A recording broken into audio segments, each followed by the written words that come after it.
Imagine waking up tomorrow to the sound of sirens blaring, the news anchor's voice trembling as they announce, "We are at war." World War III.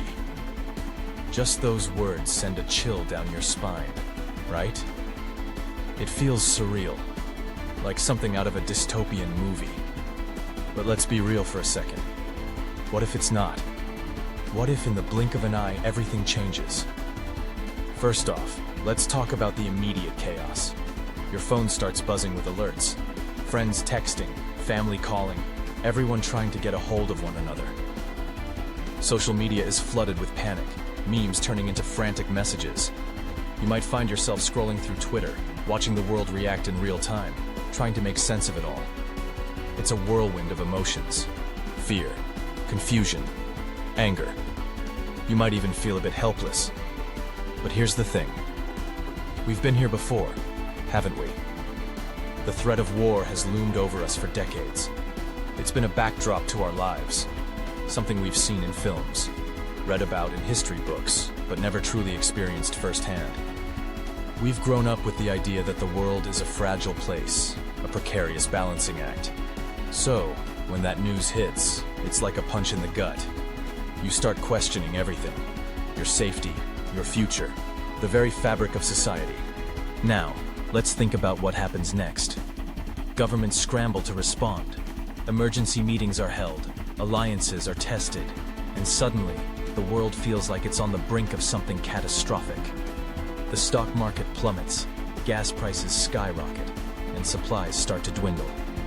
You might rush to the grocery store, only to find empty shelves where canned goods used to be. It's a scene straight out of a disaster movie. But this time, it's real.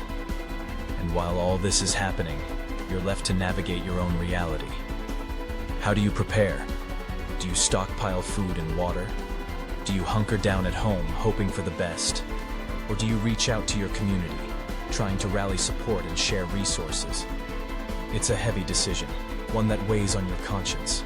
You want to be practical, but there's also that nagging feeling of uncertainty. Let's not forget the emotional toll. Anxiety creeps in like an unwelcome guest. You might find yourself glued to the news, waiting for updates, hoping for a glimmer of hope amid the chaos. It's exhausting, isn't it? The constant barrage of information, the fear of the unknown. You start to wonder, what does this mean for your loved ones, for your future? The world as you know it could shift overnight, and that's a lot to process. But here's where we can find some light in the darkness. History has shown us that humanity is resilient. We've faced challenges before, and we've found ways to come together, to support one another. In times of crisis, communities often unite, sharing resources, lending a helping hand. You might find yourself volunteering, organizing food drives, or simply checking in on your neighbors. It's in these moments that we remember our shared humanity, that we realize we're not alone in this fight. So, while the prospect of World War III is terrifying, it's also a reminder of the strength we possess. It challenges us to think critically, to engage with our world, and to cherish the connections we have. If tomorrow brings uncertainty, let's face it together, armed with knowledge, compassion, and resilience. Because at the end of the day, it's not just about survival, it's about how we choose to live, even in the darkest of times. Let's hold on to hope, and let's be the change we wish to see, no matter what happens next.